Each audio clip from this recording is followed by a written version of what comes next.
Hi, my name is Danielle with Rallybound, and in this tutorial I'm going to walk you through reports. Now this is a basic overview. If you have detailed questions, please make sure you take a look at our report document, and if you're still unclear, then send a request to support@rallybound.com.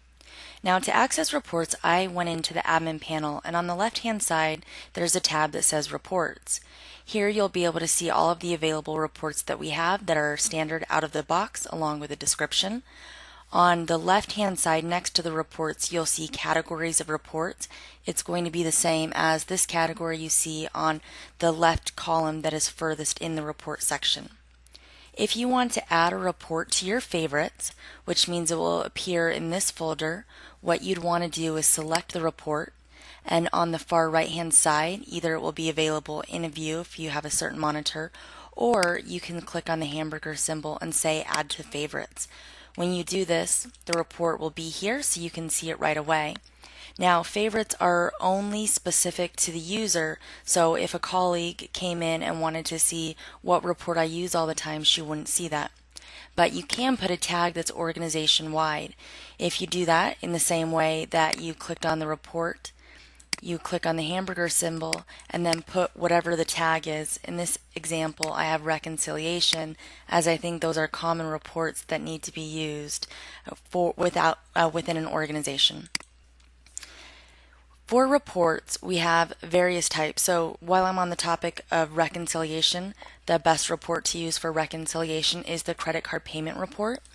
Now, what's great about this report is it captures all of the detail that goes directly to your payment processor, as Rallybound doesn't process the fees ourselves. It will give you the individual who made the donation basic information about the card, the date, and then also the authorization code, so you can use that to match against the data from your payment processor and make sure all of the data is hitting your account as it should. The next best report to use, or the report that's most commonly used, is the transactions report. So the transaction report is going to have a list of all transactions that happen within the system. This includes donations, registrations, if there's going to be any type of purchases that are made. And each of these transactions is going to be given an ID associated with the type of transaction it is.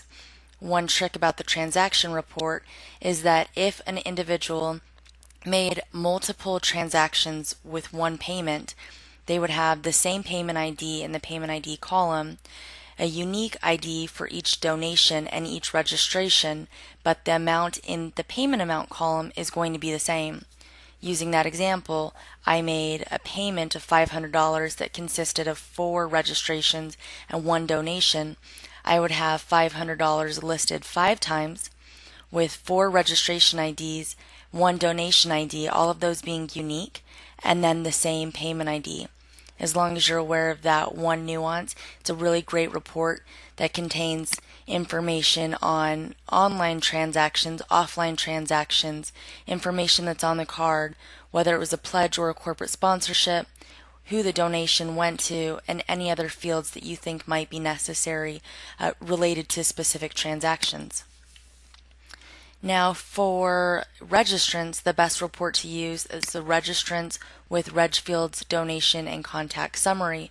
When you pull this, it's going to report on all of the individuals who have completed a registration in the system, along with any custom fields or registration fields that you had put on the registration form. So you can see that, and you can also see information about the fundraiser, such as what their goal amount is, how much they've raised, and other details related to the registrant record.